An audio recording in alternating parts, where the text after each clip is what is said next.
close till I get up. Time is barely on our side. I don't wanna waste what আজকে বানাবো সদনা ডাঁটার আচার। তার জন্য এখানে আমি 4টে সদনা ডাঁটা নিয়েছি। এখন ডাঁটাগুলোকে ভালো করে বেছে নেব। ছোট ছোট করে কাটবো, বেশি বড় কাটবো না, এই রকম ছোট ছোট করে কাটবো।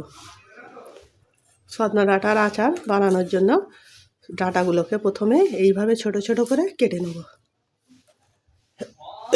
এই রকম সাইজ করেছি, 2 আঁটের মতন সাইজ করেছি। এরকম করে ডাঁটাগুলোকে কেটে নিচ্ছি। এই ডাঁটার আচার খেতে খুব ভালো লাগে।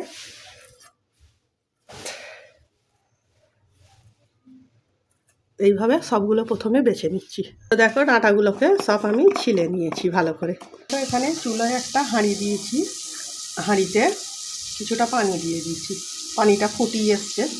এখন এর মধ্যে দিয়ে দিচ্ছি অল্প একটু নুন, আর দিয়ে দিচ্ছি কেটে রাখা সজনা ডাঁটাগুলো দিয়ে ঢাকনা দিয়ে এটাকে ঢেকে একবার সিদ্ধ হতে দিচ্ছি। দেখো ডাঁটাগুলো ফুটে গেছে, চুলোটা অফ করে দিচ্ছি। পানির মধ্যে থেকে ডাঁটাগুলো ছেঁকে তুলে নিচ্ছি। থালা নিয়েছি, থালার মধ্যে একটা সুতি কাপড় দিয়েছি। ডাঁটাগুলো সুতি কাপড়ের মধ্যে বিছিয়ে দিচ্ছি। কাপড়ের মধ্যে এটা খুব ভালো করে মেলে দিয়েছি। এখন এটাকে আমি ঘন্টা 2 রোদে শুকিয়ে নেব।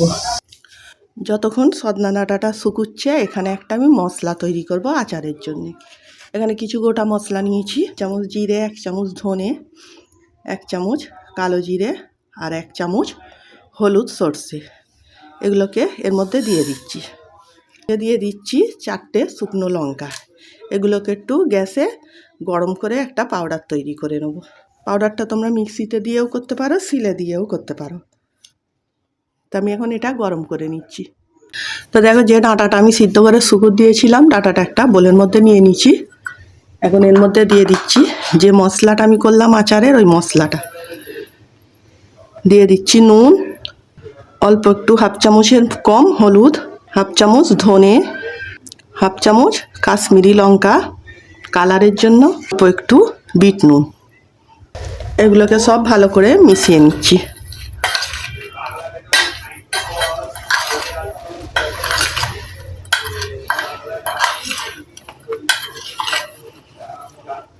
এগুলো সব মেশানো হয়ে গেছে ভালো করে।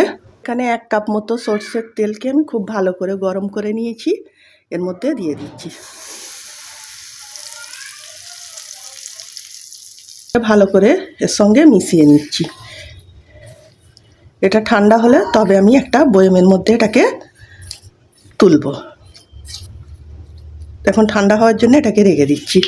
তো দেখো এখানে একটা কাঁচের বয়াম নিয়েছি আমি। বয়ামটা আগে ধুয়ে শুকিয়ে ভালো করে মুছে নিয়েছি। এখন আচারটা এর মধ্যে তুলে দেবো। এইভাবে একবার সদনা ডাঁটার আচার বানিয়ে খেয়ে দেখবে। আচারটা খেতে খুব সুন্দর হয়েছে, অসাধারণ হয়েছে, খেতে খুব ভালো লাগে। কারা এই সদনা ডাঁটার আচার খেয়েছো কমেন্ট করে জানাবে। যারা খাওনি তারা বাড়িতে একবার বানাবে, খেয়ে দেখবে। এই সদনা ডাঁটার আচার কে কে খেয়েছো কমেন্ট করে জানাবে। যারা খাওনি তারা বাড়িতে অবশ্যই একবার বানিয়ে খেয়ে দেখবে।